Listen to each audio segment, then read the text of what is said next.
Welcome to Cord Cutting Today, where we break down some of the biggest stories happening in the world of cord cutting, including today. There could be a massive blackout of ESPN on not just streaming, but traditional pay TV. Also, we'll tell you what's happening there and how this could be another big fight between Disney and a major TV provider. Tubi's viewership is growing. It's now tied with Disney Plus to be the 5th largest streaming service in the United States. So one more sign of how people are really paying more attention to free ad-supported streaming. I encourage you to do it also. And YouTube TV is once again bringing back its deal for free or now just Max. I almost called it HBO Max. Some habits die hard. We'll tell you how to get that deal and how there may be a little glitch with it right now. These stories and a whole lot more come up in a quick second. If you want to learn more about any of them, I'll put a link to every story I'm about to talk about in the first pinned comment and in the show notes down below. Hey, if you like what I do here, did you know I have a second YouTube channel that breaks down everything happening in the world of cord cutting and everything tech-wise reviews? The Breakdown with Luke. It's kind of my general technology channel. I review products, both technology and not sometimes, and all kinds of other great things. Check it out over at The Breakdown with Luke on YouTube. Link in the show notes and in the first pinned comment. Lastly, if you like what we do here, just hit that subscribe button, hit that thumbs up. We would really appreciate it. It really does help us. All right, let's dive into it. Starting off with DirecTV and DirecTV Stream could soon lose ESPN channels. Now, 5 years ago in 2019, they did. In September of 2019, well, they didn't, but they did come down to the wire. They was supposed to go dark on a Saturday of college football. They ended up kicking it back, pushing the deal back, getting a short-term extension, and finally worked out a deal. It was rather hilarious because both companies would put banners on the screen about potential blackout, and they were constantly moving them because the other company was trying to block them. And ESPN would put a bar up, and DirecTV would put a bar over it, and then ESPN would move it, or DirecTV would put up a bar, and ESPN would try to cover it. It was kind of comical, but with this, they had a 5-year deal. Now, according to a report from Puck News, that deal is coming up for renewal, and no contract has been reached yet. So keep that in mind. No contract yet, according to reports, have been reached. We still could be a couple of weeks out from this potential blackout, but week 0 college football is this weekend. Next weekend is next week, I should say, because it starts on Thursday, is the full start of the college football season, and it won't be long until NFL is here just in a couple of weeks with NFL Monday Night Football on ESPN. Losing DirecTV would be a massive blow to ESPN, but DirecTV's come out today with a post on their site, or today when I'm recording this, about how they need to change the dynamic of how they offer TV. Basically saying they need the flexibility to offer smaller, more flexible packages at a cheaper price point. They've also previously talked about how they like what Spectrum did, and they want a similar deal to what Spectrum got, where their customers get access to like Disney Plus and ESPN Plus as a part of the cost of their TV package from Spectrum. DirecTV wants to do the same. This all has the writings of a major fight coming up here. It's very possible both sides will once again reach a deal before a blackout actually happens. But DirecTV seems to be digging in their heels, and this raises a question. Will Disney be willing to work with them? Now, Disney was willing to work with Spectrum. It did result in a short-term blackout of Disney-owned channels on Spectrum TV. Also resulted in a handful of some very popular Disney-owned channels being removed, like Disney Junior, the Freeform channel, FXX, and others being permanently removed from Spectrum. But in exchange, they got things like Disney Plus and ESPN Plus. Will the same thing be about to happen on DirecTV? If it does, do not be surprised to see some of these smaller channels go by the wayside. Spectrum is the #1 TV provider. I can't remember where DirecTV falls. I think they're number 3 right now. I think it goes Spectrum, Comcast, DirecTV. Somebody correct me if I'm wrong.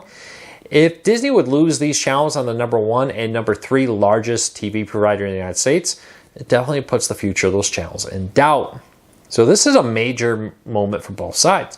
Disney very well could agree to a similar deal like they did with Spectrum, but that would definitely put some of their smaller channels in danger. We'll wait and see. No deals reached, DirecTV could be in danger. And a long-term extended blackout, which I do not expect to happen, would definitely be very negative for DirecTV. You leave me a comment, you let me know what you think. Who's going to win here? Will we see a blackout? Will Disney cave? Will DirecTV cave? Leave me a comment, let me know.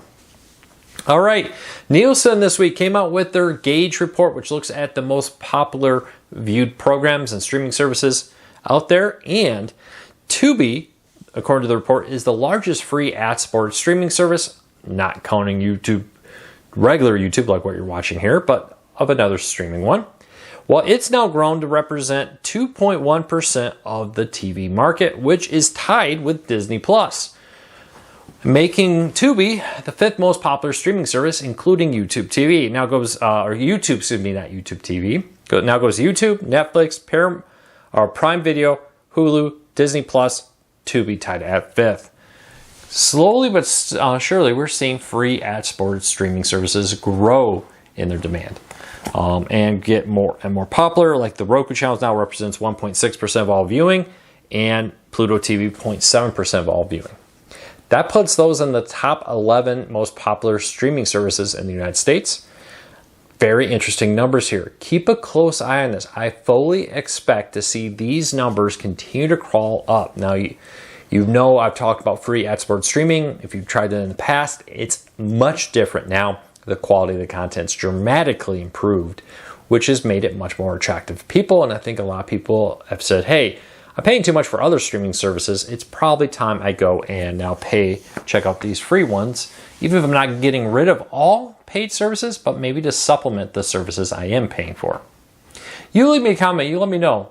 Does it surprise you to see this so high? Does it surprise you that Tubi is tied with Disney according to Nielsen in average daily viewership, accounting for over 2% of all viewership in the United States? 2% on its own doesn't sound like much. When you consider that's of everything out there, it does. Now, YouTube is the most watched thing. 10.4% of all Americans viewing is now happening on YouTube. I'll be honest, YouTube is increasingly becoming a place I watch a lot of my TV. Are you the same? Leave me a comment, let me know. Hopefully you're watching this a lot. All right, YouTube TV is bringing back a popular offer from last year. If you subscribe to NFL Sunday Ticket and you have not had Max recently, you can get 4 months of Max for free with a subscription to NFL Sunday Ticket.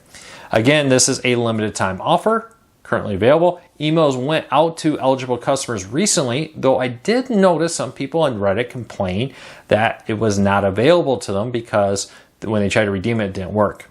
Hopefully they fixed that. I've seen other people say they've now successfully claimed it. If you're unable to claim it, it may mean you've had Max recently. If not, contact YouTube customer support for more info. I have a complete guide in our story, step-by-step instructions on how to claim this offer and activate it.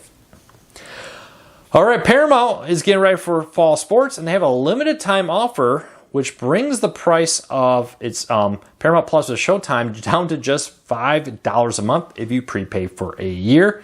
You can get it the standard plan too. This is a pretty good deal if you've been thinking about Paramount Plus. If you prepay for a year, $5 a month, pretty decent deal because it also comes with ad-free and Showtime with that. Leave me a comment. Paramount Plus subscribers here? I do, but only as kind of a rotational service. When the new and sadly final season of Lower Decks comes, it will definitely be one I will be subscribing to.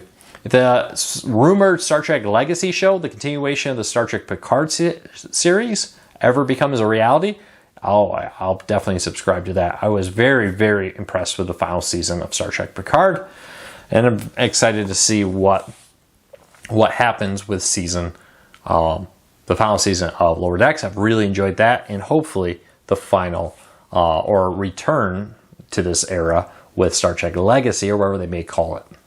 I'll be honest though, the new Section 33, I think they call it, movie, the trailer was not impressive. It was kind of, I don't know, it was kind of not what I was expecting, to be honest with you. What do you think? Leave me a comment, let me know. I'm going to check it out, but it definitely wasn't what I was expecting.